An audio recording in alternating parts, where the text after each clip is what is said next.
Welcome to Art Bazaar, a podcast that chats with artists of all types to explore the depths of creativity. Brought to you by the Alternative Gallery. We'll be releasing new episodes every Wednesday with bonus episodes dropping randomly. If you like what you're hearing, you can support this podcast by going to thealternativegallery.com and clicking on the podcast tab. I'm your host, Brendan Wonder, creative director of the Alternative Gallery, a non-profit arts organization in Allentown, PA, run through the efforts of dedicated volunteers. On this episode of Art Bazaar, we're chatting with Ross Snyder, guitarist and vocalist for The Donner Party. Not keeping it strictly to music, Ross is a filmmaker and freelance film journalist. He also runs Saturn's Core Audio and Video, which specializes in releasing underground, underseen, and forgotten movies with an emphasis on shot-on-video releases. He helps bring these oddities and gems back from the dead with brand new editions on Blu-Ray and even limited edition VHS. You can see everything Ross is up to by checking out his Instagram at Saturn's Core Audio Video. Tons of cool things to discuss today. I'm super pumped for it. What's up, Ross? Welcome to the Art Bazaar. What's up, Brandon? I'm very happy to have you here, man, and there's so much to discuss. For sure. You have a lot going on, and we're going to cover it all, but I wanted to start the convo with Donner Party. Sure. As that's how we first came to know one another, from the Donner Party playing shows here at the AG. For those who might not have had the privilege of seeing Donner Party live, why don't you tell the fine folks about your band? Sure. I am the lead singer and guitarist of the Donner Party. We're based out of Jersey. Been around since 2010. Oh my God. And yeah, just doing old school crossover thrash music. Put out a couple records over the years. And yeah, we've been playing here at the gallery for quite some time. This is one of our favorite spots to play. It's, different than the spots that we play in Jersey because it's such a cool place that you run here, and everyone is so welcoming, and it's all ages, so there's a very cool crowd here. It's very important to us we do that. Yeah, well, it's a rarity, especially in the venues that we play are usually bars and things like that. That limits your crowd a lot. Yeah, it's hard to spread your music to younger folks and find new fans, and young folks are the folks that support bands and buy merch and all of that good stuff. So it's a great place to play. Thanks, man. I think you can probably understand this with making this space. I wanted to craft something that I wish I had when I was a kid. Oh, yeah. Totally. Yeah, I mean, if I lived down the street from this when I was a teenager, that would have been amazing. You would have haunted this place. Yeah, walk down the street and see Leeway or Gangrene or all these bands I grew up listening to. We're doing the animation festival here and just art shows. I probably would have been your volunteer. I would have loved that. So we're very lucky to have this, and I believe it's Paul that brought you into the mix via his Metal Assault shows. Actually, I think the first time we played here was opening for Leeway, which was one of Lisa's shows, I think. That's right. Fall and Risk. Then Paul was here for that show. Paul was here. I didn't know him at the time, but it's like you can always spot a fellow guy in a DRI shirt. It's like, that guy might dig what we're doing. And you guys connected that night? Yeah, I think shortly after that he reached out and told me that he was doing shows here, and so now we come every couple of months and play, and it's always a great time. Yeah, so. You guys are like regulars here now. We are regulars here, yeah. At this point we've collaborated with Paul and put our record out on SoulGrinder Records. Not only did you put your record out, it was the first release on his label. First ever, yeah. I've always said that I feel like Paul was one of our biggest supporters as a band, so it always made sense to me. Like, why put out your record with somebody that doesn't give a crap about it when you can, put it out through someone who, is very passionate about this stuff. I mean, metal is his life. Yeah, and he's not in it for the money. He's in it to make sure that people hear what you guys are doing. Yeah, it's been a great collaboration. And you guys actually had the record release show here, too, which was a phenomenal event. I love that show. Of course. And that was for Cutting Class. Yep. Which is named after the 80s slasher. Well, I mean, it has... Kind of. It has multiple meanings. I mean, a lot of our songs are based around 80s monster and slasher movies and stuff. But, awesome. It's just like, hey, we're cutting class, dude, like that. Nice. And then, the division of class that we have here in America. So it kind of has multiple meanings for however you want to take it. Very nice, man. I remember when you guys first started playing here, I think it was right around the time you put out the Pizza Patrol album, right? Pizza Patrol, yeah, that was an EP, and yeah, that's is a favorite of some folks, and definitely got us traction and to move on to the next full length thing. So, well, that was a lot of fun because I remember you guys would come here, you would play shows, and you just chuck out pieces of pizza while you were playing. Yeah, we always order from. We always have you bring us out some menus and to sample the local cuisine, and yeah, we got some good pizza around here, man. Yeah. But yeah, I mean, you guys know how to put on a show. Every time you guys are on, we know there's going to be a ton of energy. Even if there's only a few people in the room or if it's packed, it's going to be totally crazy. Yeah. Every single time. Yeah, we don't take ourselves too seriously. We want to have a fun vibe whenever we play, so just put everything aside and have some fun for the night. I like the fact that you're so focused on physical media. With the last record, you put it out on both vinyl and cassette, and I just realized the cassette actually has a bonus track. It does. Yeah. That's really cool. That is true. Yeah. I was getting the feeling, with our last couple releases that the bands that we play with that have vinyl are always selling more merch than we are. And, the vinyl revival has been a great thing. And I said, so the next record we do, just vinyl and cassette. And eventually we had to give in and put a CD out.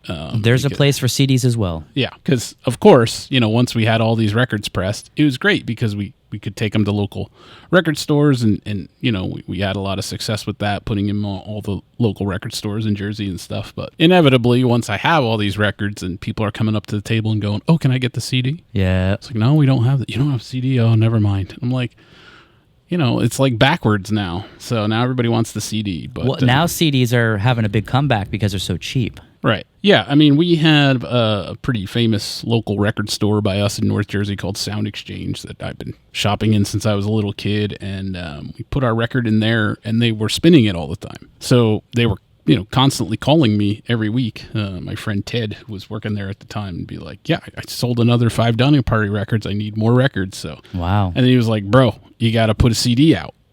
And I was like, no, we just, want to get through these records that we paid for first. And he's like, at this point, I got a 15-person waiting list. So if you press them, 15 are gone instantly. So we kind of did took a look at the amount of records we had, and we had sold a good chunk. So it's like, all right, we've gotten through, 60 to 75% of these records.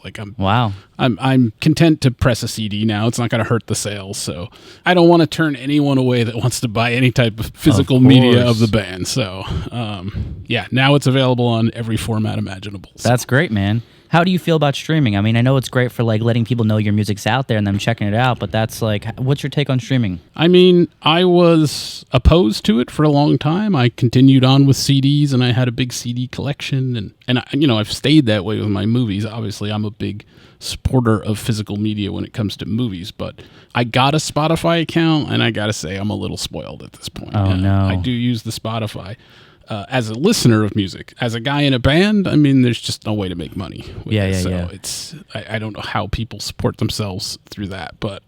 well, it's kind of upended the industry in that way because a lot of people, they're not supporters of physical media in the way that you and I are, or even those people at Sound Exchange who want to have a physical copy. Right. We've made it kind of too easy and too cheap, meaning free, to get access to music, so there's not really incentive for a lot of people to get the physical version. Yeah. Everything is circular. I mean, when I was growing up and buying music in the late 80s, I was buying everything on cassette and all the records were in the cutout bin. So you could get records super, super cheap. And then when CDs came, it was once in a while you would get a CD because it was, I got $10 allowance every week. So that was a cassette a week for me. But, now the records are... I'm glad I don't collect them because I'd be poor. Well, I know. Look at me, man, and I collect a lot of the old jazz and blues, so those aren't cheap records. I respect it. It's an expensive hobby. I've got enough expensive hobbies, so I don't need another one. But so like you said, the CDs are coming back, cassettes are back. Yep. And have value. And so I'm curious, do you give out a download code for when someone buys a physical release of your album, do you give a free download code with that? We don't, but our record is, streaming on Spotify and, wherever you consume your music. If you subscribe to that, streaming service, you can get the album and it's on Bandcamp if you want to. Yeah, that's the main place I go to listen to music. And the reason I ask is because I think it's a good selling point for people that might not want to collect physical media. Yeah. They don't have to have a record player. They don't have to have a cassette or even a CD player. Right. You can say, hey, this is like kind of a piece of art that you're buying, limited edition piece of art, and you still get the digital version for free. Yeah, we have friends that are in bands that they like tuck a CD inside. It's like, well, if you buy this record, it also has the CD, which is, kind of smart too. Yeah, I'm seeing less and less cars now actually have CD players in them, which is like depressing as hell to me. Well, that was my downfall into getting Spotify, is that I had a car that had a CD, so I bought everything on CD, and I still had the big book flip through. But once I got a new car and it didn't have a CD player, I literally have nowhere to play a CD. Oh no. So that's terrifying. Yeah. I could put it in my, Blu-ray player and play it, but it's not really convenient. Yeah. So I got the Bluetooth speaker. And I actually found out recently that PlayStation 4 does not play CDs. Wow. That's absurd, great. right? Yeah, you would never wild. think that. You can play Blu-rays and PlayStation 4 games, but you can't play a CD. It's going to have a turnaround because I think so too. Everyone is nostalgic for the way they consumed things when they were kids. I'm nostalgic for VHS. I'm nostalgic for cassettes. I just like having them and looking at them because that's how I discovered everything. Yeah. So well, I think a part of it is nostalgia, but I think a part of it is like we're physical beings and we want physical things. Like I don't see that ever changing in a permanent way. Yeah. I just don't. I mean, why is a printed book still around? People thought that paintings were going to, there's no reason to paint anymore now that we have photography. There's always a place and a use for these things. Maybe it changes. Yeah. I don't think it's ever going to go away. Yeah, no, I don't think so. Yeah, I mean, books are never going to go away. And people that have a very basic interest in music or movies, like Netflix is enough for them. But like, if you have any interest in cinema outside of the most basic stuff on earth, like you're going to get fed up with Netflix eventually. You know what I mean? Because it's, all of these streaming services are focused on original content now. So, it's amazing sometimes when you think of a movie that you want to revisit and it's on no streaming. Like you can't even rent it. It's insane. Yeah, I know. No, and even worse than that for some of those movies is that there's nowhere to get them in the long term. Right. Like there are things that have came out in the last few years that are impossible to find. I mean, think about a show even like The Bear, one of the most popular shows out there right now. It's not on DVD. It's not on Blu-ray. Yeah. So when you have services like like HBO Max or whatever it's called now, Max, but they have HBO originals, which you can't even watch anymore, that were made only for that streaming service. Right. Things made in the last few years, which are already gone. Yeah. So in the next 20, 30 years, there's going to be a new wave of media archaeology trying to find these streaming services. For sure. My friend said one point, he said, in a lot of ways, the Pirate Bay has done more for preservation than some museums. Yeah. Keeping these things accessible. Because without services like that, torrenting sites, these things could be truly lost to time. Yeah. I mean, streaming movies and things that, especially in the horror community, like horror fans are very focused on physical media. If there's any genre, maybe outside of anime or something where people are super focused on owning, it's definitely the horror genre. And you have a movie like Barbarian that came out last year that has no physical release at all. It was a #1 movie at the box office and it has no physical version. It's like Paramount Plus and that's it. That's insane to me. Mark my words, places like Best Buy will bring back physical media in the future. I honestly didn't think they would ever take it away. People kept telling me that all the time because I'm such a big Blu-ray guy and a 4K UHD and all of that, and they're like, they're 2024, they're taking it away. I said, it's not going to happen, dude. Like, especially with the 4K. They're selling 4K TVs. Why would they not want to sell the media that looks best on them? And I'll be damned, like January 1st, yep, out. Yeah. Like, I couldn't believe it. And they literally just have empty racks sitting there. They didn't even, like, move the racks I know, out. they sat there for weeks. It's not like they need the space. I know. It's so bizarre to me. I think it was a middle finger to the industry, man. And, why would they take away those smaller ticket price items and only have higher ticket price items? I mean, how often is somebody walking into a Best Buy to buy a refrigerator or a TV or something expensive like that, when these movie collectors were going in there usually multiple times a week, every Tuesday, new releases? Best Buy, as you know, was doing those limited edition, the cover steelbooks. Steelbooks, yeah. Yeah, like why? And those things would be super limited in the first few days. They're sold out, and then they're immediately double, triple price on eBay. Yeah, and they were actually, Best Buy was kind of getting interesting again because I know. They were focused so much on 4K, which I love. And there's not a lot, like the studios haven't really committed to 4K yet. So you go in there and there's like Criterion's on 4K and Scream Factory stuff on 4K. They were like starting to get into like more boutique type stuff, which I was pretty excited about. I'm like, this could get interesting. Do you think they'll bring it back? I certainly hope so. I mean, they brought back vinyl. Yeah, I mean, I'm at a point where like, when a new movie comes out, I don't even know where to go. Like, where do you go? And Dude, it's insane. Where do you go and like buy poor things when it comes out? I'm like, I don't know. I don't want to order it on Amazon because it comes all dented and beat up and destroyed. And I just want to go in a store and like buy my physical media. And it's like you go to Walmart, which is so sad. I know. Well, speaking of Walmart and physical media, I actually saw a post recently about, I believe this was in North Carolina. Someone had walked into their local Walmart, and the area had been obviously like devastated by the hurricane, but they still had power and everything like that. But internet was down for days. Right. And because of that, people flocked to Walmart and cleared out their physical media. Yeah. I'm going to show you some photos. Check this out, just so you can see this. And this is just a sign of what I feel is to come. Look at this. Yeah, the big $5 movie bin. Oh, yeah, it's totally. I mean, that's what Best Buy looked like anytime you walked into it, pretty much. They never, like, refilled their racks. But and this guy said he also went to GameStop, and people were going in there and asking for Xbox 360s so they can watch DVDs on it. They were desperate for physical media because they couldn't get the internet. And that's just, for me, a hint of what the future has in store. It's not just when your internet goes down for a few days because of a storm. Right. What happens if your internet service is just crappy that day or that week? Yeah. And you can't get good quality anything? Yeah. I mean, if you have any interest in cinema whatsoever, like, you need to have some physical discs in your collection. And at this point, the 4K UHDs, it's basically like having a theater quality copy in your collection. I mean, it's almost flawless. I know. If they're done right. So I know you worked on your own film during the pandemic. It came together, right?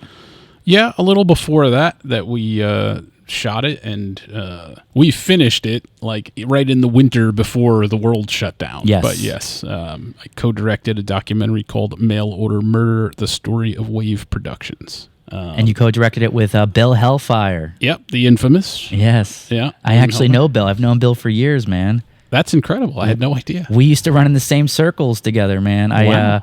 I did. I was actually roommates with Ruby LaRocca and Joey Smack for a while. Okay. And I was Jessica, yeah, and I was a regular on the horror convention circuit as a vendor. Wow, that's incredible. So when I saw it was Bill Hellfire, I was like, holy shit, man. Yeah, I mean, I've been a fan of Bill's for many years. The Factory 2000 movies that he made, and when he was Jersey, well, he's still Jersey based, but yeah. So I mean, I certainly knew of him. We connected as friends maybe like 10 years ago, where we started hanging out, and we have so much in common, and just watching movies together, and that's what sort of spawned the documentary. For those that don't know, W.A.V.E Productions is a company based in New Jersey. The founder of it, Gary Whitson, has been making shot-on-video movies since like 1987. And at first, he just kind of made your standard slasher, mystery type things, the normal type of things that you would make shot on video. He was basically selling these things through mail order catalogs and stuff. And he got this idea of like, what if I let people like make custom movies? Like, send me an idea or a script or something that you'd want to see in a movie, and I'll quote you a price, and then I'll make your movie. And this went over very, very well for Gary. People started sending in ideas and sending in scripts, and he would make these movies. What happened was that people started to request very strange things, fetish type things, death fetishes and strangulation fetishes, and in some cases, just a single scene. Well, I want to see a woman in a red blouse, sink in a bog of quicksand. And so Gary, by hook or by crook, would go out and dig a hole in his backyard, and he would make a homemade quicksand bog, and he'd put a girl in a red blouse, and he'd make her sink in the quicksand. So he would, quote a certain price for that, and then from there, he had the wherewithal to make a 90-minute movie, where somewhere in that movie, that scene happens. Try to stretch it out, yeah. Right. So he basically tried to make everything a feature-length movie, and he, at this point is still doing this. Which is incredible that he's still doing it all these years later. He's directed over 400 movies. Holy shit. Which is, outside of pornography, I don't know that there's anyone that's directed that many films. It's unfathomable. Wow. And if you're in New Jersey, this is just a thing that we no, we just accept. Like, oh, W.A.V.E, yeah, there's W.A.V E. And, he was a regular at the Chiller Theater conventions. And it was so popular in New Jersey that people were making, like, rip-off W.A.V E movies. I mean, that's essentially how Bill started. Factory 2000 was sort of like a modern version of W.A.V E, where they knew that, like, this certain audience of people that liked fetish would buy anything that had strangle in the title. Yes. So they could do that and then put whatever they wanted in it, right? Yeah. They could make whatever kind of movie they wanted, whether it was a giallo or a John Waters type movie or whatever. Lesbian vampire movies, right. A bunch of those. So as long as it had, something in there, and then through that, rather than get upset and be like, hey man, you're ripping me off, like Gary, being the nice guy he was, would just like hire Bill to make, like, oh, this, request I got's a little too weird for me. Like, you go make this, so you can have this. So wow, that's sort of how Factory 2000 happened. And so when I started hanging out with Bill, we watched movies together, and I would ask him a lot of questions about his movies, which I was very interested in. And then once all of those questions were exhausted, I just started asking him about W.A.V E, because I've just been fascinated with this for years. I discovered them at a video store, believe it or not. Best place to find them. Yeah, I mean, that's where I discovered, shot on video movies in general. But the store by me had this movie called Psycho Sisters, which was made locally to me in North Jersey. And, they had flyers up at all the local record stores about Psycho Sisters. They were doing a premiere locally. So it was on my radar. And then this movie, Psycho Sisters, showed up at my video store. So I rented it, and I enjoyed it. It's a shot on video movie, and, shot regionally, so you recognize the locations and stuff. I bet that's part of the fun, is trying to figure out what places you know. Right. And so that was all fine and good, and it had this cast of actresses in it that I didn't really know who they were, but okay. And then, like, a month later, this tape showed up at my video store called W.A.V.E's Most Gruesome Deaths. And my video store had this little alcove where they had, like, Faces of Death and Traces of Death, those shockumentary movies, Shocking Asia, and they put it there. Wow. So they didn't really know what they were buying. They didn't know what it was. And so it was over there, and I picked it up, and I didn't know what it was, but I turned it over, and it's got all these girls, Tina Krause, Pamela Such, Laura Giglio, all these girls that were in Psycho Sisters are on the back. I'm like, what is this? I don't really understand. So I'll just rent it. So I rented it, and I took it home, and I watched it, and I still didn't really know what it was, because it wasn't like trailers. It would just say a name, dead in the pool, and then it would just be like this girl pretending to drown in a pool, and then that would go off. Not like multiple scenes, just a scene. So just like odd clips with no context. Right. And then that would fade to black, and then it'd be like, desperate situation, and it's some guy like drowning a girl in a bathtub. That's amazing. And this just went on, and I'm like, what is this? Like, are these short films? I don't really know. Like, could these all possibly be feature films? Wow. Like, what is this? I don't understand. So you went down the rabbit hole. Well, at the end of the tape, this is the 90s. This is probably 94. It says, mail away for our catalog, W.A.V.E Productions, So I sent away, and I got on the W.A.V.E mailing list, and he had a pamphlet that he would send out, a newsletter called Damsels in Distress, the newsletter.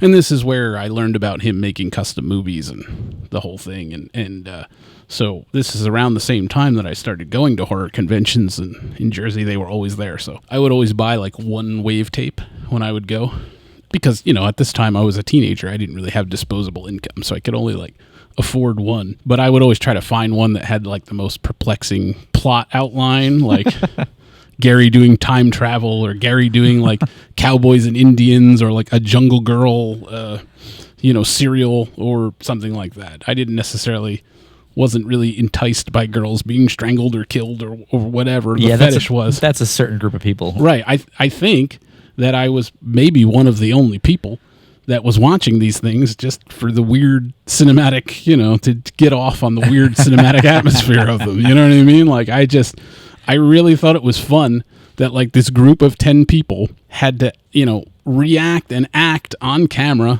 to whatever these weird people would mail in the mail. You know what I mean? It's like watching a soap opera where every week it's like a different story. And it's the same 10 people that just are like, whatever they send in, like, well, we got to do this because that's what the guy sent in. So I just got a kick out of that. Do you know how long roughly it took him to make these films? Well, we came to find out that it was, a very short amount of time.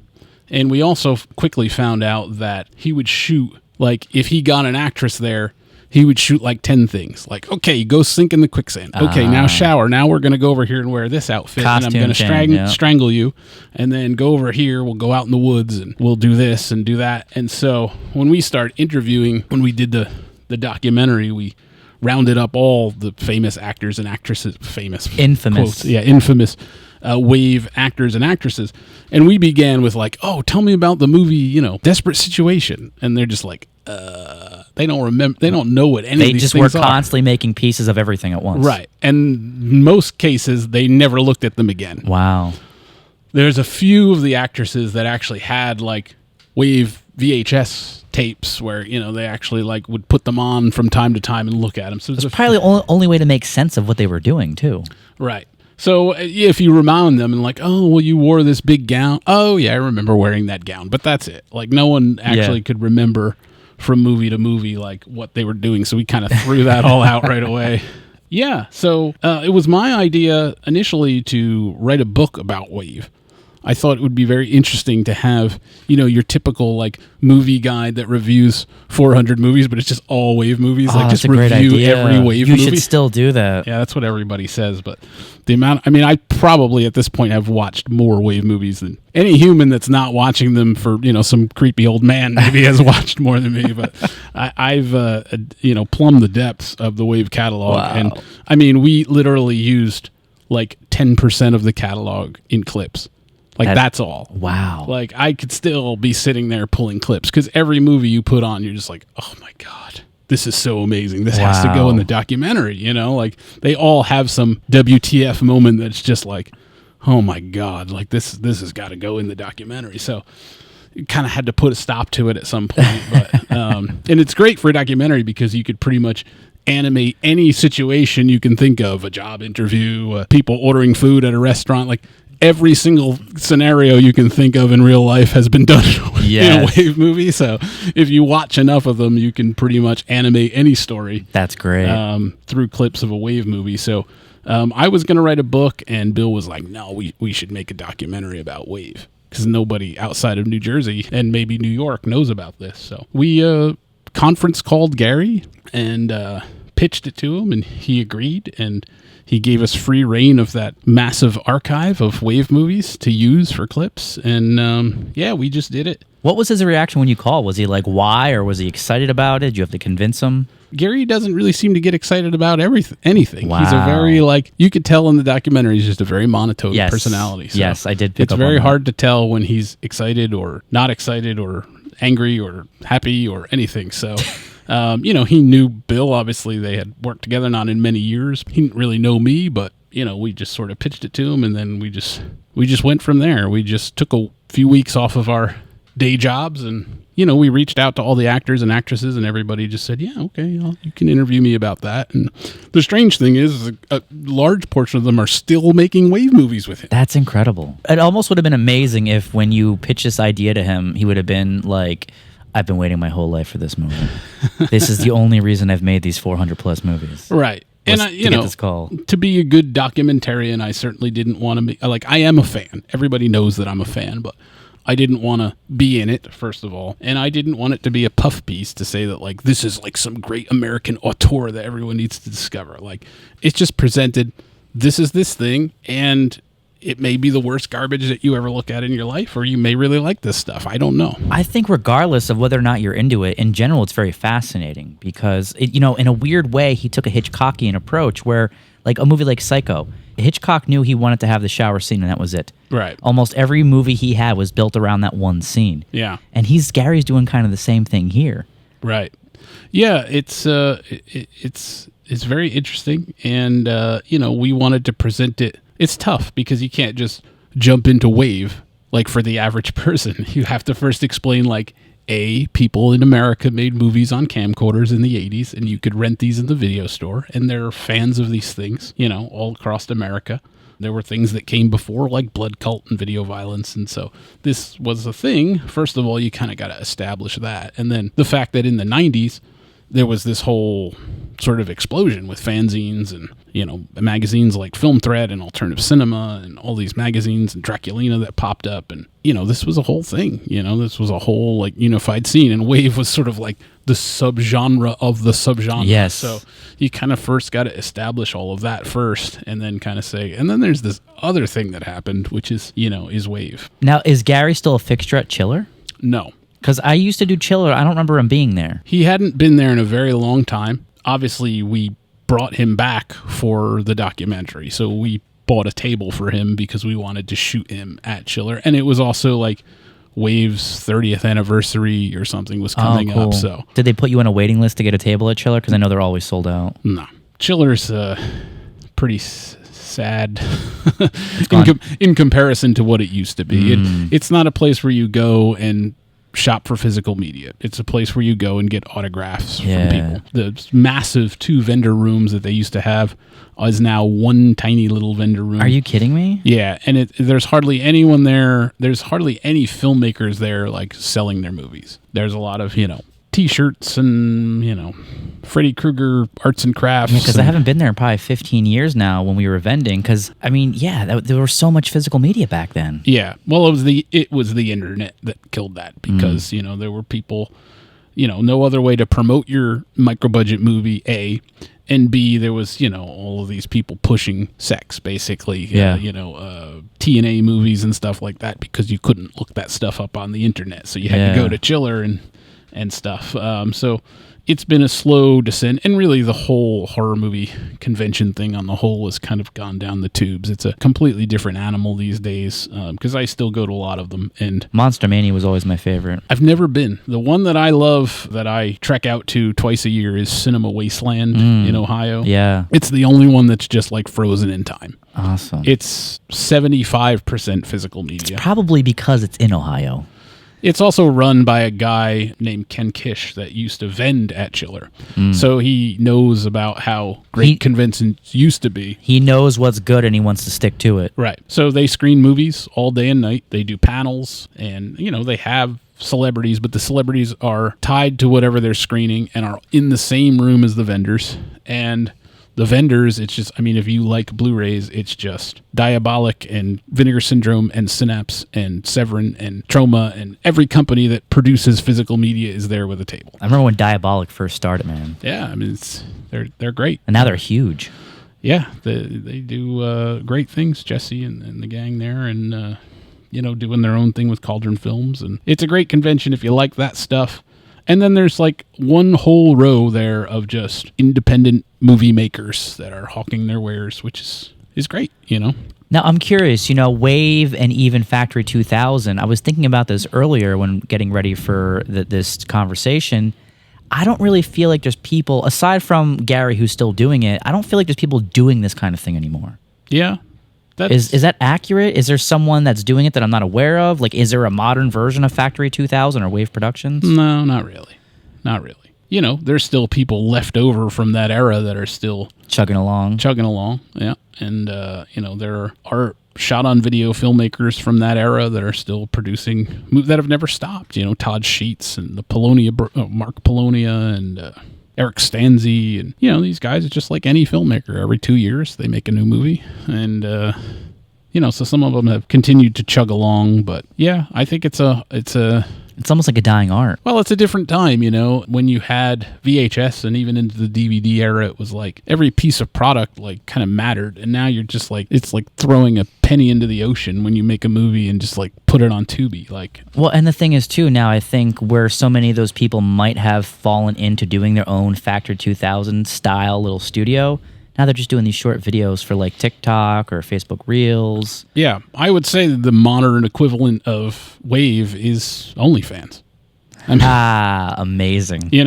That's where if you want to see a girl, popping a balloon with her butt, you go on OnlyFans and you pay for it. Well, I think part of the thrill of OnlyFans too is like seeing someone that naked. I think that's a big part of it. There's that. Yeah. That's where, kind of was a mail order version of that to some degree. But no, that's a good point. It is like a modern version. That's a really good point. Yeah. If you wanted, if your sexual predilection was girls drowning in a quicksand bog, you can fast forward through 100 adventure movies from the video store, or you could just contact Gary and tell him exactly what you want with the girl you want from the W.A.V.E, canon and what outfit you want.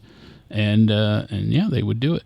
And so you got everything from, these movies where they're spouting endless amounts of dialogue where some guy obviously sent them a script and was like, this is what I really want. And then there's, just ones where like girls are smashing each other in the face with pies and like just things that you would never even tie to like being a sexual predilection. It's just like, what is this stuff? Incredible, man. So you make this film. Did you have any like budget or support or anything? Like, what was the goal when you made this film to do with it when it was complete? So the goal upon completion, we had a little bit of money that we put together ourselves. So all self-funded? Initially, yeah. And we went out and shot it basically on that money. And the goal was to play it at film festivals because I just thought that's how you go about getting distribution, right? So generally that is the case. Right. So that was the goal, was to make it and take it out to film festivals. Well, we made it, and neither of us are editors. So we needed completion funds. So once it was shot, we decided to do an Indiegogo. And we basically said, this is a done project. Like, it's shot already. We just need some help finishing it. We're looking for like $2,000. And, we made W.A.V.E shirts and some things that we could just send to people right away, or you could order an advance copy of the movie for when it was completed. And we were just looking to raise like $2,000, and it went crazy. It blew up. And we made like $8,000 or $9,000. And, when you do that, then Indiegogo just leaves it up because you're like a big success story. That's what happened with our film fundraiser last year. Yeah, so we were just up there, and it just kept going and going and going. And, we had Tina Krause, the famous W.A.V.E girl, like shoot a little pitch video for us. And, nice. You're going to want to hear the story of W.A.V.E. So everybody knew that we were like entrenched in this, like it's going to happen. And once we got all that money, we're like, well, we need to expand the scope of this. Like, let's go out into like the whole shot on video world and like interview the editors of these fanzines and like the other filmmakers at the time, like J.R. Bookwalter and Hugh Gallagher and these guys that were in that world that probably thumbed their nose up at W.A.V.E, but it's interesting to get that, perspective from everybody. So we went outside the scope of just the W.A.V.E people and opened it up. And so that added more time to it because we shot more. Hugh Gallagher did Feast, right? Or was it son who did Feast? No, Hugh Gallagher did what's known as the Gore trilogy. It's Goregasm, Gorerotica, and Gore Horror. Okay. And he was the publisher of the magazine Draculina, which was this weird magazine that covered shot on video and underground movies, but also had like Playboy nude pictorials of girls that acted in shot on video movies. Like this. Why not? Yeah, and you could buy it in Borders. Like, oh, wow, it's bizarre. I missed that store, by the way. Oh yeah. So it was a fantastic little fanzine that was, well, more than a fanzine. It was a full color magazine. But yeah, we wanted to get more people involved, and so we expanded the scope of it. And then we took a long time editing it. We hired and fired several editors, and that took the longest. And then basically the winter before the pandemic, we finished. And we're like, okay, we're ready to go screen this. And then, the world completely shuts down, and we have this movie that we can't do anything with. So what we did is just sent it to distributors. And surprisingly, we got a really good response. We got contacted by multiple distributors all through Zoom calls during the pandemic. And you just like found their info online and sent it there? Well, we went to, all the physical media companies that we could picture putting this out on Blu-ray. I mean, obviously we sent it to HBO and we shot for the stars. You got to aim high, bro. We sent it to HBO and and Netflix and all of that, and I think it was a little too low rent for that. But as far as the physical media companies, we got multiple responses, and we ended up settling on OCN Distribution and Vinegar Syndrome because we really admirable work that they do there with film preservation and everything. Yeah, they're like the Criterion of cult films. Yeah, and based in Connecticut, so like I can drive there and you know what I mean, rather than hand it over to someone in LA or something like that. So we did that, and it was during the negotiations for Mail Order Murder that they kind of said, you're doing this Saturn's Core thing, which we haven't really talked about yet, but they basically said, is this something that you would want to do as a Blu-ray label, as like a partner label of Vinegar Syndrome? Like, you curate it. You seem to know a lot about this shot on video world, and you seem to have a lot of connections within that world. And so they basically gave me this amazing opportunity to curate my own label, which they distribute and manufacture. And I've been doing that ever since. That's incredible. And that's Saturn's Core Audio and Video. Correct. Yeah. And you said you were doing it before that with just some like kind of random VHS releases too, right? Yeah, I think around like 2015 or something, there seemed to be, I'm a big collector of VHS, and it seemed like around that time there was like this resurgence and people started putting out new VHS. I know House of the Devil was like, MPI brought back Gorgon and put like House of the Devil out. Good old Gorgon. Yeah, Gorgon Video. They were like these little things popping up, and then there was like these tape swaps started popping up, and VHS only conventions. There was one in Stroudsburg, the Severed convention. Yep. I was going to that, and a lot of people that I met through that were doing their own little labels and putting out new stuff. There was, Lunch Meat and Horror Boobs and Massacre Video and Uneasy Archive and all these little companies that were licensing tape rights of movies, which most filmmakers did not care about at that time. And everyone was doing like these little boutique runs. And I was like, I could probably do this, just kind of hand making everything. And I'll just reach out to all these SOV filmmakers that I've been a fan of, and I'll do some really obscure stuff that people probably can't get their hands on, and we'll just do like little 30-piece runs. And so that's all I was doing with Saturn's Core. And once the Blu-ray aspect of it came, I was able to kind of circle back and re-release some of the stuff I had done on tape as like these crazy deluxe Blu-rays, which was pretty insane. Yeah, so like I'm really curious because these releases, they're very high quality. The packaging is really well done. The artwork, extensive special features. What is a process like of putting together a release? Like you pick a movie and you want to put it out. How does that work? Well, I have to license the rights first from the filmmaker. And luckily, probably even more so than in the music world, I've got so many connections in that weird little SOV world because I've been such a fan for so many years. Like going to conventions. You rub an elbow with these people for all these years, man. That, and then like when Facebook came, like I friended all these guys and, would chat here and there with people. You could ask any filmmaker, questions about their movies through Facebook and stuff. So I had this whole network there. Yeah, so it's just a matter of licensing the rights for Blu-ray. And then, we're our own company. So everything that gets made for the disc, we do in-house. So we do the video transfer, we have to get the master materials and work with those, and then creating all the special features and recording the audio commentaries. We commission the artwork. We all oversee all of that, the copy on the box. So everything from head to toe, we do in-house, and then basically give it over to OCN to manufacture and distribute. That's incredible, man. And since we've started with Mail Order Murder being the first release, we have put a disc out on the first of every single month. That's incredible. So we do one disc a month. They come out on the first of the month through vinegarsyndrome.com, and we're nearing 40 Blu-rays at this point. It's amazing that you're able to pump them out that quick. How big is the company? How many people are working there? Very, very, very few. It's basically me and Hellfire, and we brought in people that helped us with Mail Order Murder. The cinematographer on that was a guy named Brian Darwis, and we brought him in. He does a lot of work for us. The guys in the Donner Party. Hell yeah. So our drummer, Matt, pretty much does all the layout work for the sleeves and the slipcovers, and the bass player of the Donner Party, Mike, who used to record our records, goes with me to record all the audio commentaries and stuff. And so I've put all those guys to work. Fantastic. That's the way to do it, man. When you're running a small operation like that, it's how you have to do it. Yeah. So that's basically it. It's just... Is this your full-time job now? It is not my full-time job, no. And part of that is good in a way because I'm not stressed about...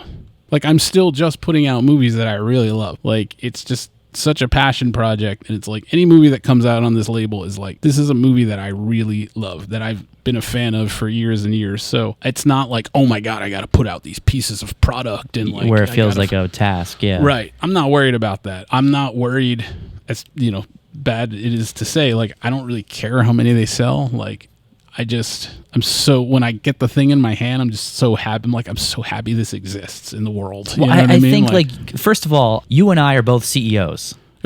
So I think for most people at home, this isn't the conversation they would expect CEOs to have. Right. But it's like, we're not business people. No. Right? We're in it for the love of the art and the culture of it. Right. So I, am making money off of it, but like, it just kind of sits in a bank account. And, Yeah.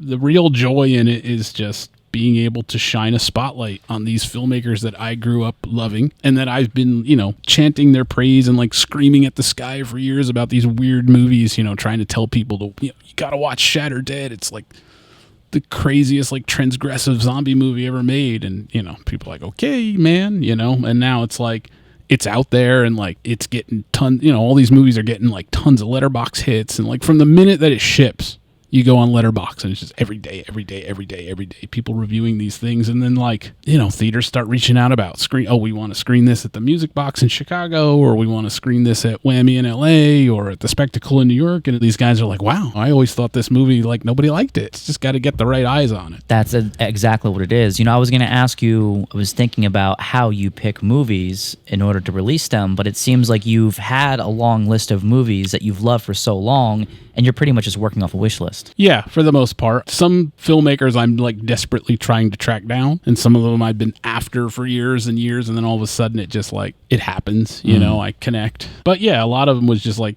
reaching out to filmmakers that I'm friendly with or have been interacting with as a fan for a long time. And, not everything is available. So some movies that I love, I've had to not been able to do because they're owned by other companies or other entities. And that's one of the big things with movie licensing. And what I actually did at horror conventions was I was one of the bootleggers, because before these boutique labels came out, it was impossible to find these movies. Right. And a lot of them were like Night of the Creeps and things like Monster Squad, which are, they're masterpieces of horror cinema of the 80s, especially for people our age.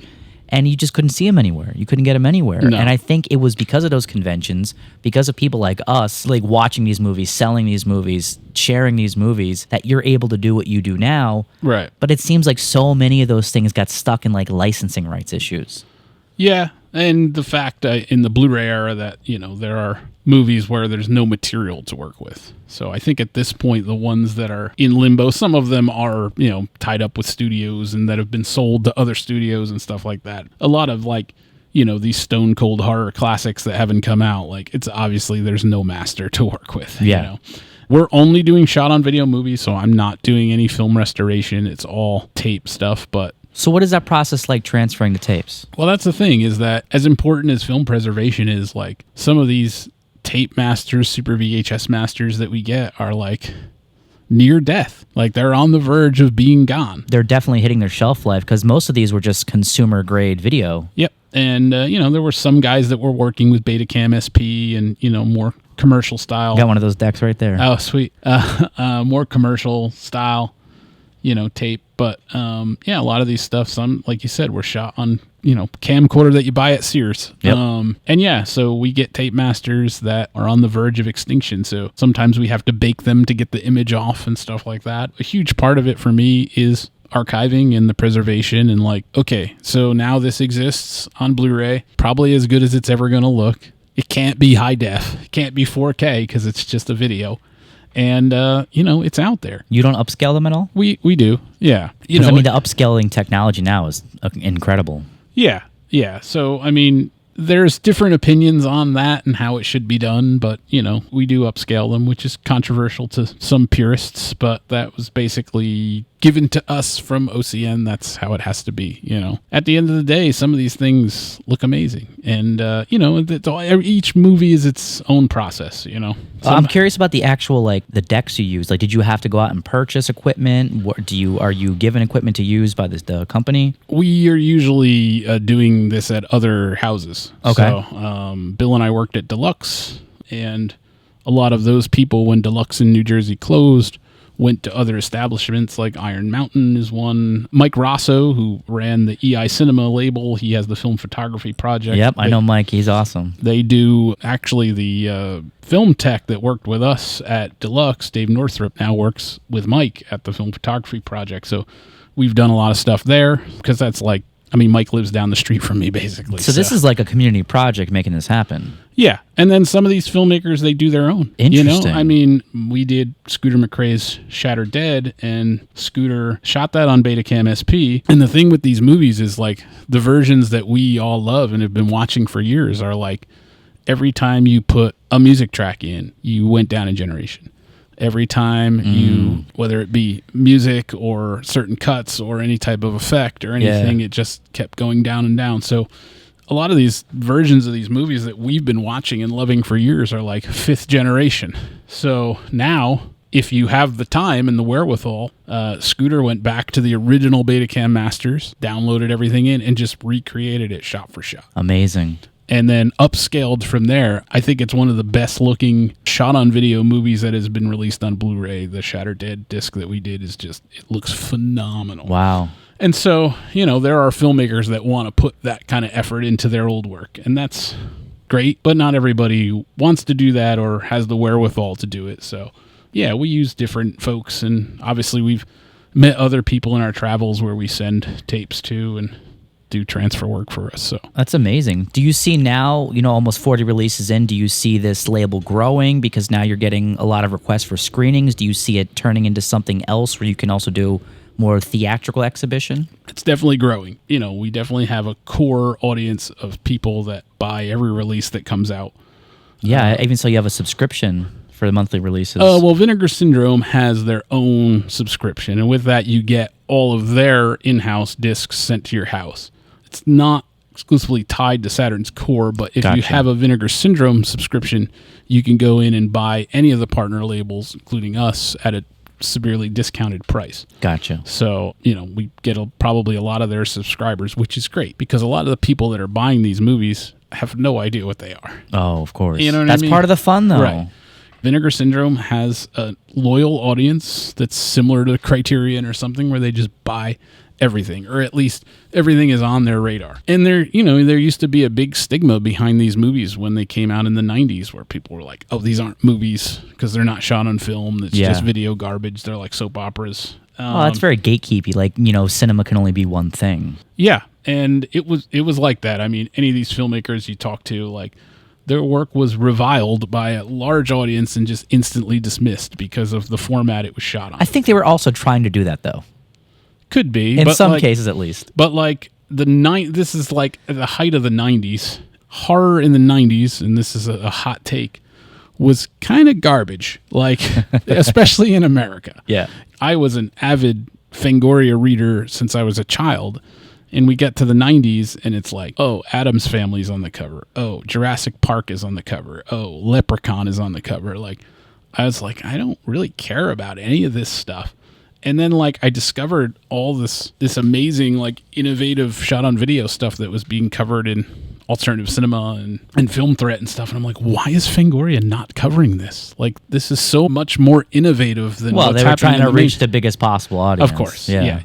But, you know, the mainstream magazines wouldn't touch this stuff. But you don't like Jurassic Park? Not really, no. Oh, you fucker. Now you have a younger audience that has disposable income, you know, kids that grew up in the 90s, or even younger people.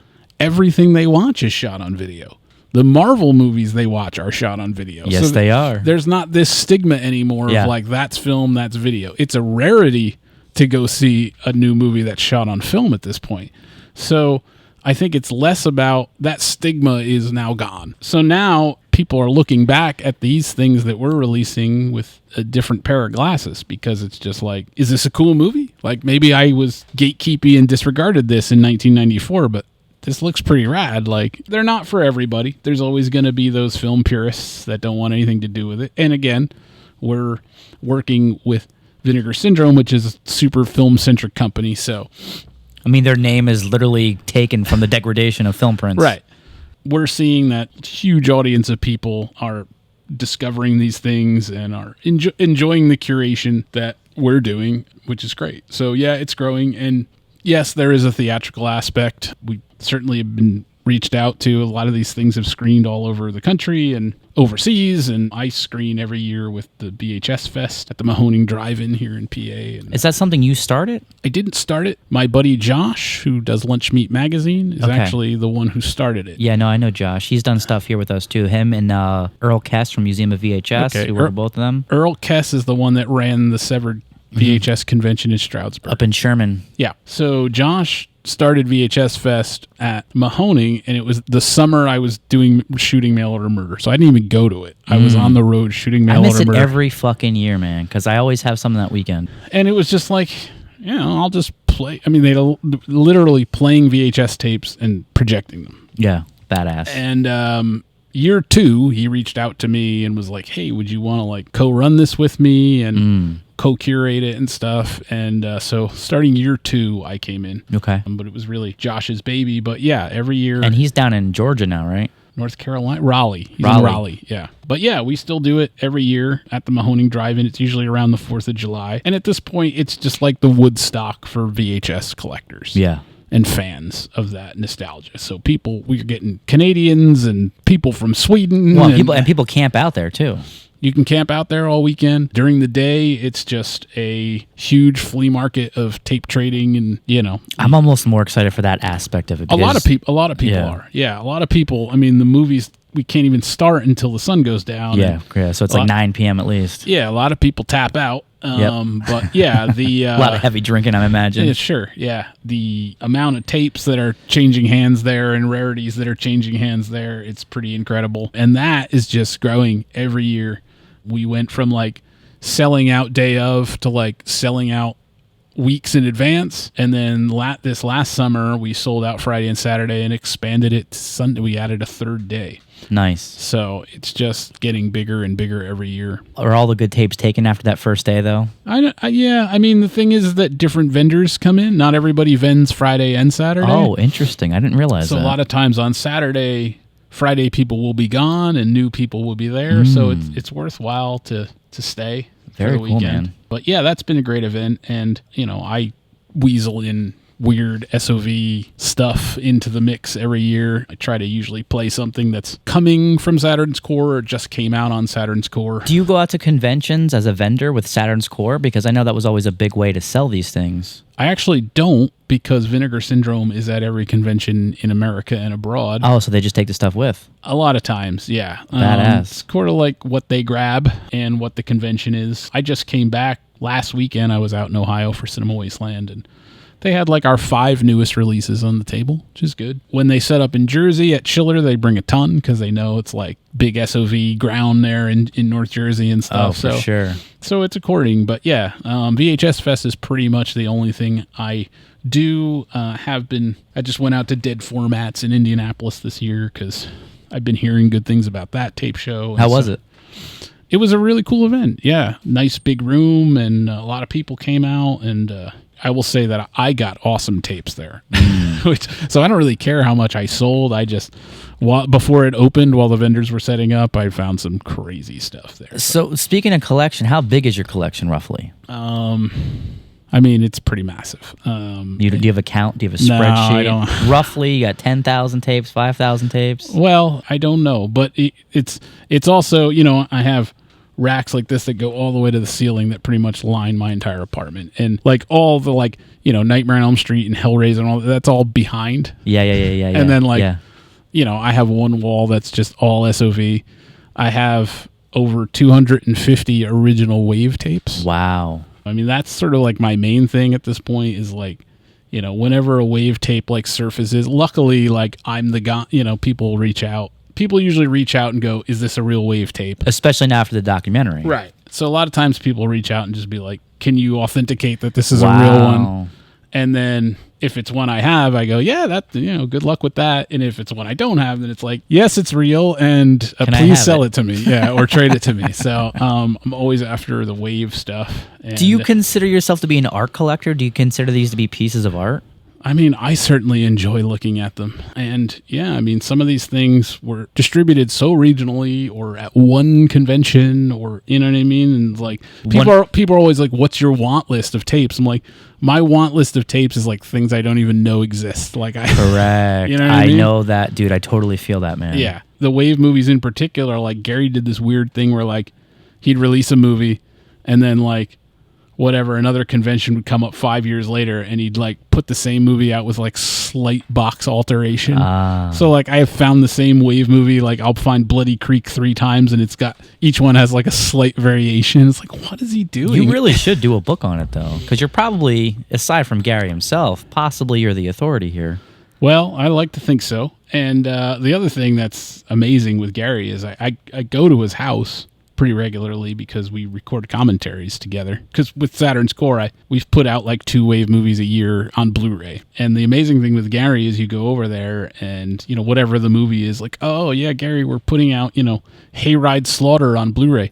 You happen to have any stills from that? And he'll be like, oh yeah, wait here. And he comes down with just like this massive archive of like stills and like he just has everything. Wow. And his memory seems pretty solid too. Oh yeah. Yeah, he's very good with the movies. He remembers a lot of details, and I think he enjoys going back and talking about it. Like any weird actress that pops up, he'll be like, oh yeah, she started in 92 and stopped in 96. Like he's got a good memory for all of that. And for a documentarian, that's like gold. Yeah. You know, I've kept in touch with everybody from the W.A.V.E universe, and you know, we try to keep them all involved with the releases we do and stuff. So I don't know how many people in the world want W.A.V.E movies on Blu-ray, but I think it's amazing. But you know what? At least they're there for the future.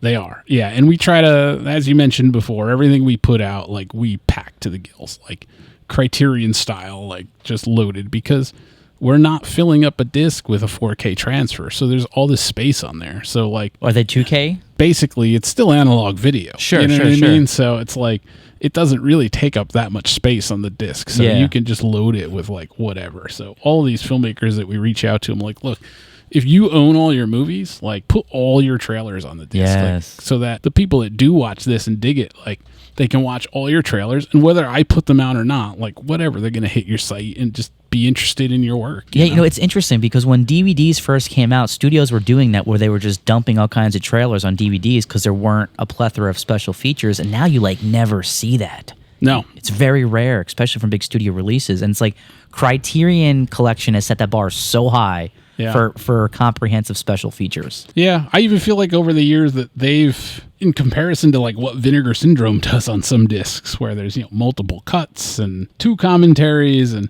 Kevin Smith is another one who's like obsessed with his special features, man. He loves his special features. But you're totally right. Like if you go out and pick up Long Legs on 4K, it has like one little like behind the scenes thing on it. You know, it's just, they've just thrown in the towel. And that's why boutique labels are so important. And that's a thing too, like, you know, it is a subculture, horror films and the community and all these subcultures that have become subs of that one, right? Right. But it's like these little tiny dedicated groups of people are what kept things alive. Yeah. I've made this comparison before on the podcast. There's this little tiny comic book shop called Comic Masters. It's been there for like probably 30 years now. Also in that same mall was Sears. Like 10 years ago, if you and I, or me and some random person off the street were to make a bet, what would last longer, the little tiny comic book store or Sears? I don't think anybody really would have put their money on the comic book store being the one that survived. But not only did it survive and outlast Sears, it's thriving. Yeah. And it's because it has a dedicated fan base, right, which just slowly grows over the years, which is what I think you're experiencing. I mean, you got in the perfect time, man. You really did. Yeah. It definitely seems like things are growing for the boutique labels. It's a little scary, though, to like hitch your entire wagon to like Blu-rays, because like you and I have discussed, like you can't buy a physical Blu-ray of like any new movie unless you go to Walmart. But it's like the boutique companies are just, you know. Have you considered opening a video store? I have not. No. Actually, that's something I've been working on here for a while. But you know, our city, we don't have the foot traffic, and the places that have these retail spaces, they're so ungodly expensive. Yeah, well, the video store thing would be interesting. I mean, I'm surprised more so than video stores coming back, that there hasn't been a chain that opens in malls that just sells horror stuff. I mean, with the popularity of like Spirit Halloween and the popularity of whether it be Terrifier or whatever out there in the world, horror movies are such a big thing. Like, I don't understand why there is not a chain that just sells horror movie stuff year round. Like, yes, some physical media, of course I want too, but it just seems strange to me. Like, it seems like a horror themed store would be something that people would be interested year round. I think the reason why is so many of these studios and companies chase trends, and it's by the time they catch on to a trend, it's not really popular anymore, which is never going to be the case with horror. Yeah. But I think like no one really wants to do anything that's lasting in that effect, where like a video store takes a lot of time. Like when I tell people that I want to open a video store, they look at me like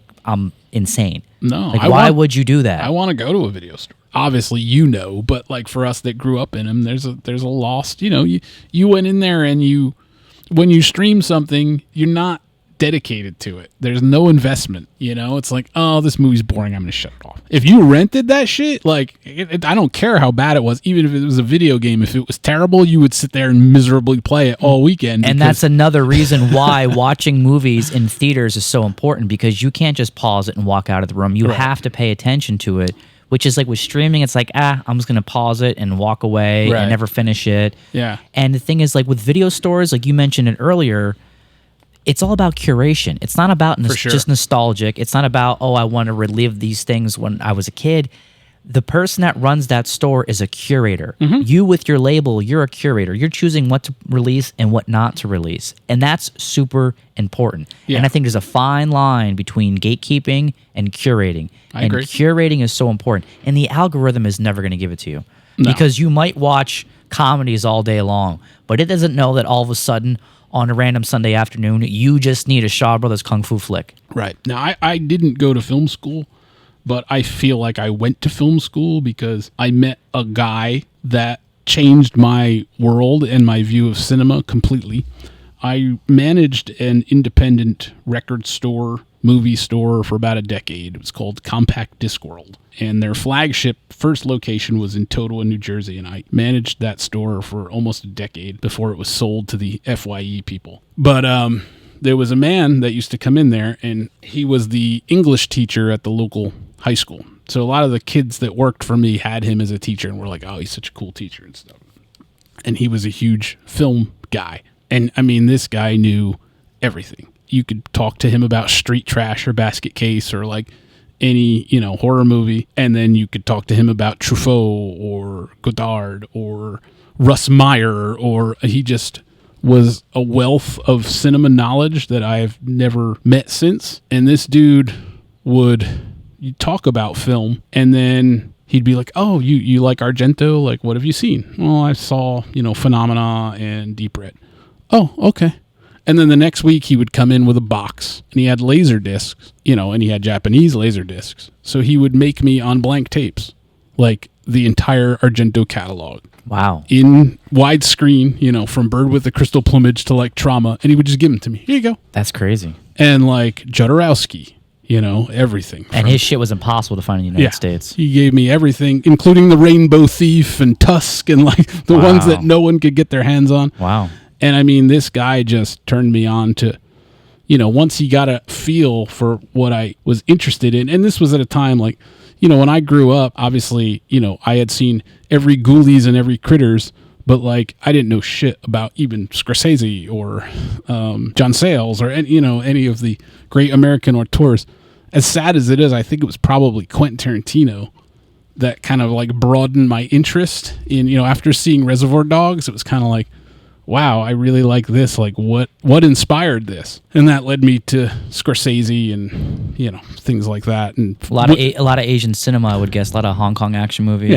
Yeah, John Woo and William Friedkin, and this is when I started dipping into that stuff. And then meeting this guy, I mean, he's just like, oh well, have you seen Robert Downey Sr.'s movies? No, I haven't seen those. So give me all the Robert Downey Sr. movies and pretty much everything that I love. I mean, I don't know that he was a big shot on video guy per se, but film-wise, I feel like everything that resonates with me today, from Buñuel to Cassavetes to Lynch to, Robert Downey Sr. and John Sayles and like all the filmmakers I love, all this guy. Wow. This guy just turned me on to everything. Well, and I love the fact that he could be into so much. I mean, it just shows he's not a film snob, that you can like Basket Case and still... know all about French New Wave. He was a 42nd Street guy, so he knew, was into Doris Wishman and Ray Dennis Steckler and just shit from all over the world. And that's great. On my birthday, he would bring me packages full of movies and stuff. Which, by the way, you and I are birthday buddies. Oh, yeah? Yeah. That's right. Yeah. That's right, yeah. And it's coming up. It is coming up. So yeah, that was my film school, and I'm forever in debt to that dude. It's one of my great regrets in life that I lost track of him. I found out in the internet era that he's passed away. Oh, man. And so, I never got to thank him for everything that he turned me on to, or like show him my movie, or like all the stuff that I did that never would have happened if it weren't for him. So, like you said, curation. That guy basically curated my interest in film. Yeah, and what is curation? Way. Curation is someone pointing at things that, someone else might not know about, and they're like, check this out. This is worth your time. Yeah. In my hometown, Bloomingdale, New Jersey, some kid opened up like this little horror shop. He had like masks and, all horror-related stuff. And it was like on Main Street. And I'm like, well, what is this place? So I went in there and was poking around. I was looking to see if they had like Blu-rays and stuff. And he's just like staring at me. My girlfriend is like, what is up? Like, and we get this from time to time, whether it be Donner. If we go to the movies and like one guy walks in with a Motorhead shirt, you instantly like, yep. Donner part? Yeah. I mean, so we get that from time to time, but this guy is just like, bro, did you used to work at the compact disc world? I was like, yeah. He's like, bro, you turned me on to everything. I don't remember this, but he's like, you gave me Evil Dead 2, and you gave me like Bad Taste, and like you totally like steered me in the right direction. And look, wow, I own this place, and like all of those are my favorite movies. And I was like, damn, badass, man. So that's super awesome. Yeah. It doesn't, like you said, it doesn't pay to gatekeep. I'm lost in music. I'm stuck in like 89. I don't. Yeah, but you're like in the perfect version of thrash, though, man. I mean, it's like that. Yeah. That shit is timeless. Like when Exodus puts a new record out, I listen to it once and go, yeah, that's fine. I'm gonna go back and listen to Fabulous Disaster now. I'm good. I think my favorite moment from Married with Children, which I'm actually rewatching, one of my favorite moments of all time, Married with Children, is the Anthrax episode. Oh, it's a great one. Yeah, where it's like one of the rare times that the families they all enjoy each other's company, and they're just rocking out in the living room to Anthrax playing. Yeah, so badass. Yeah, that was a great episode. Yeah, I'm totally stuck in music. I don't really get into like... You're not stuck, man. You know what you like. It's really that simple. But with film, I'm not that guy. I go see the majority of genre, and and I love super artsy, everything French. But Jurassic Park, apparently. Yeah. I don't do the Marvel movies or the DC movies. I was not a comic book guy. Not those kind of comics. I never read superhero comics when I was a kid.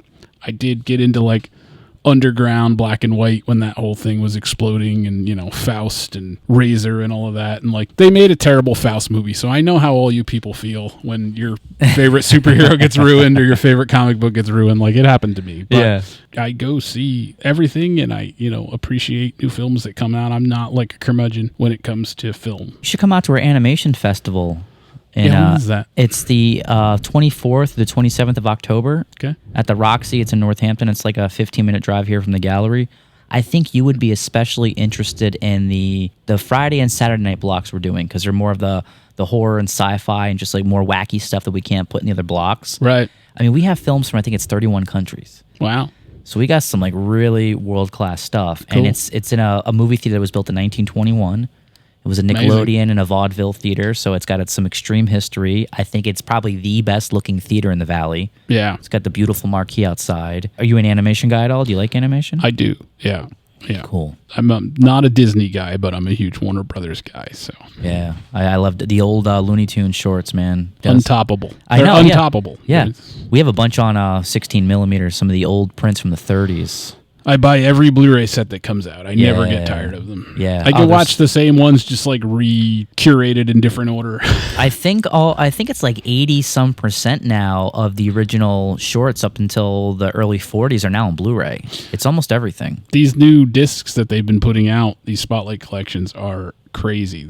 First of all, they're like $25. They're super like reasonable.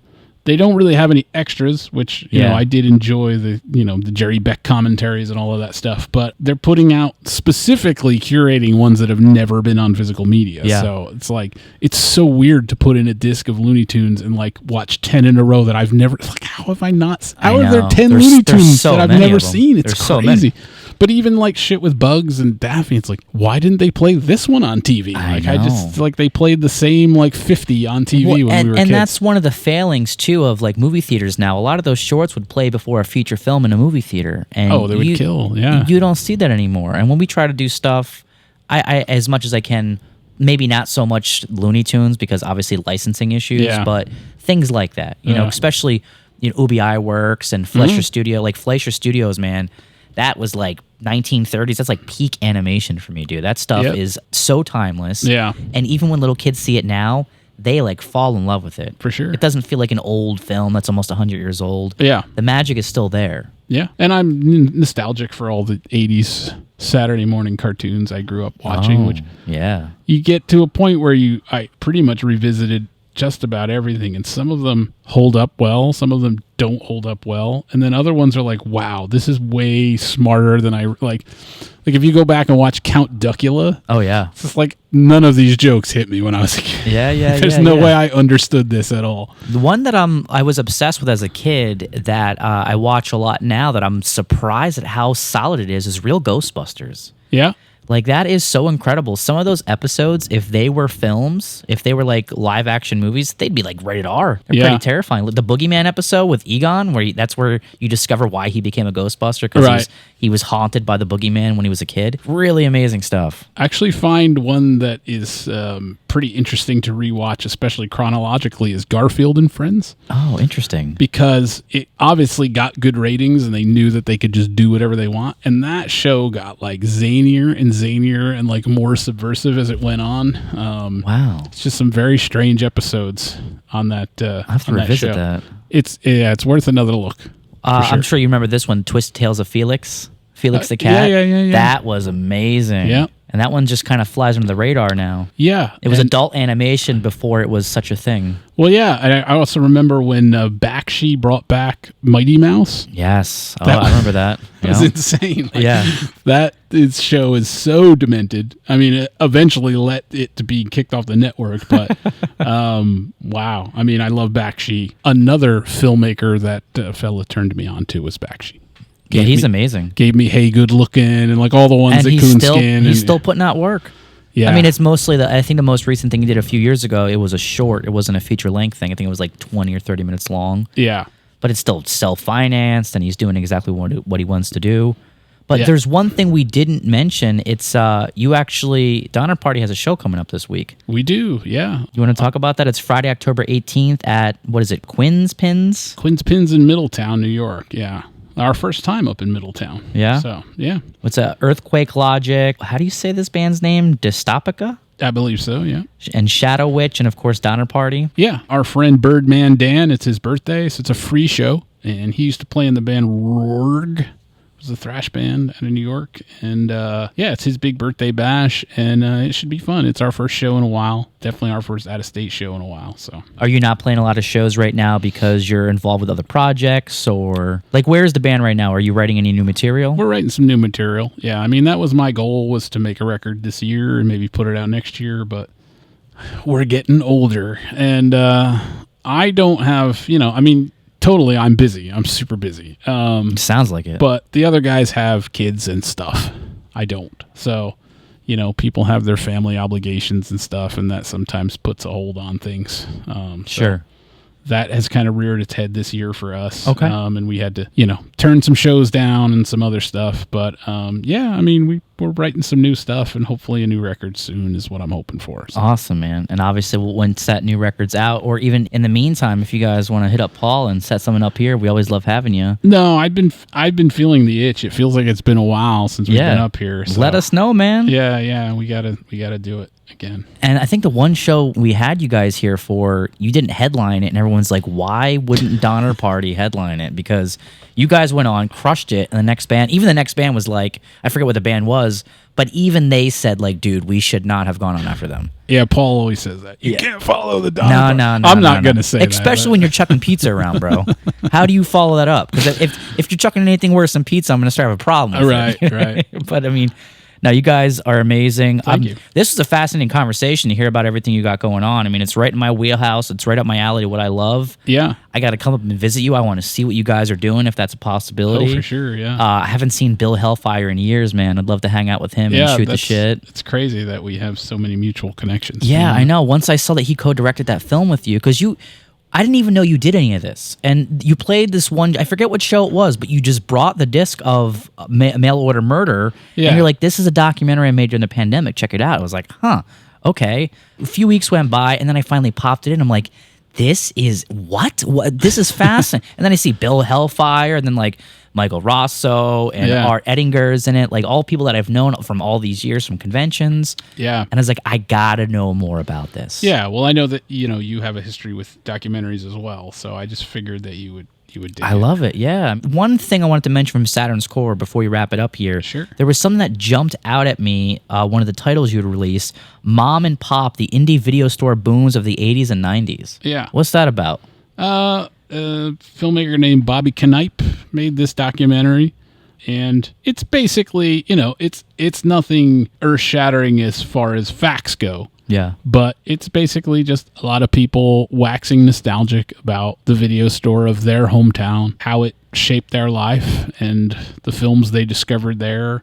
And then, insane stories that happened in video stores and stuff. And, my goal with Saturn's Core is basically to put out narrative shot on video movies from like anything from the late 80s up until like 2005. We kind of cut it off, and I have no desire really to release new movies, but I just figured since I am open to new documentaries, because anything that can accompany Mail Order Murder I'm interested in. So yeah, that was kind of our first stab at putting out one that was a brand new documentary. No, I like that a lot, and because I wasn't sure if that was something that someone had that you wanted to release, or that you had a hand in getting produced and made. No, I had no hand in it. It was actually had, I believe, a VHS release prior to us doing the Blu-ray, but he was looking for someone to launch it on Blu-ray.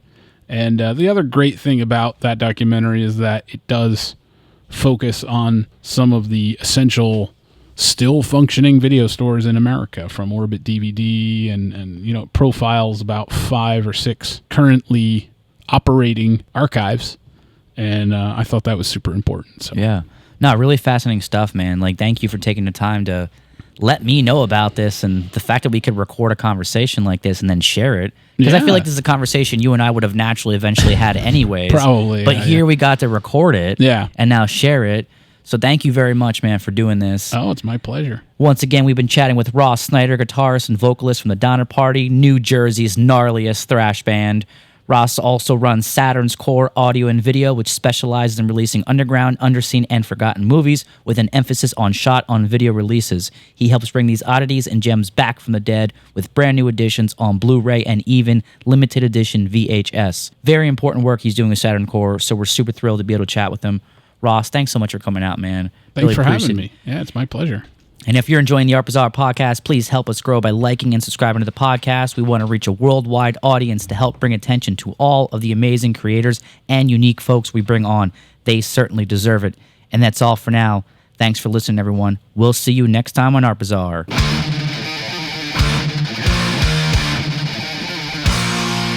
Let's go!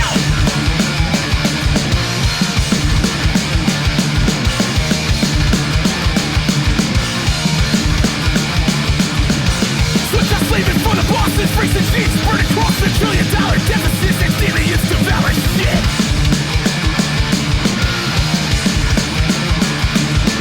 Restricted poison upon the altar, gun violence never seems to fall to no taxes for the billionaires. Millions almost no one cares.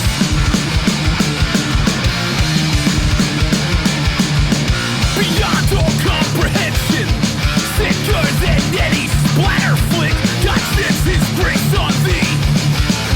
Mondo America, turmoil and desperation, atrocities that will make you sick from sea to shining sea. Mondo America, let's go!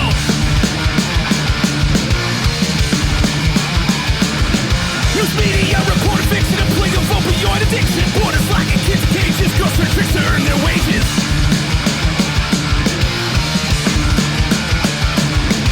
Police killing All folks on climate crisis seem to joke. Cults worship alien gods, kids eating detergent pods.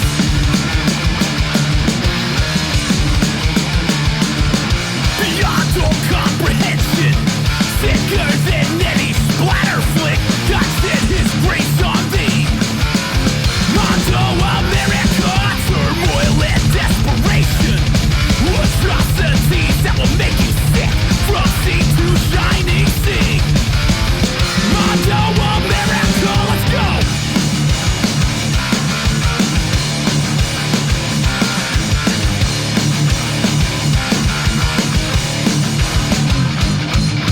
It's a dog's life, it's hard to conceive, but things just keep getting way worse every day. I'm not pathetic and clinically depressed, that seems to be the American way. Just look around, we're taking for granted shit that would leave most of the cultures aghast. So fight a fight for the home of the depraved, till we're all destroyed by a nuclear blast. Goodbye. Divide and kill and stand apart. Now for the weak will go the fate of heart. Divide and kill and stand apart. Now for the weak will go the fate of heart.